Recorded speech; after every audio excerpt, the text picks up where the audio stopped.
Today we will understand that artists look for beauty in places of the natural world, observe and describe lines and shapes in artworks and in the environment, and practice making printed lines in artwork. Materials: cardboard squares, tempera paints, and 12 by 18 inch drawing paper. When we look around our world, we often think about nature. Trees, flowers, and clouds are things in nature that many people call beautiful. Today we'll see how lines in nature can go in many directions and how they can change direction to make shapes. Think about what you have seen in pictures or in person. What places in nature do you think are beautiful? For example, have you seen a waterfall? Rocky cliffs or mountains?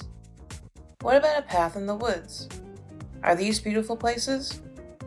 Why do you think this? Today we'll start looking for beautiful shapes in nature. Then you'll use cardboard and paint to create an artwork.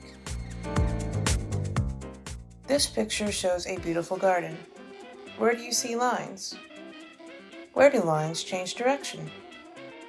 An artist planned this garden. What kind of shapes can you find?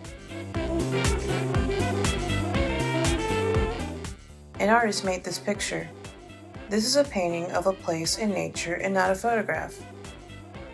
Can you find the lines that go up, down, and around? Where do you see shapes? Studio time, lines and shapes. You will be making a line print. A print is a kind of artwork that is made by pressing ink into paper. To make a print, you will dip the edge of a piece of cardboard into paint. Then you will press the cardboard edge onto paper. What kind of lines will your artwork show? Plan where some lines will begin and where and how they will change direction.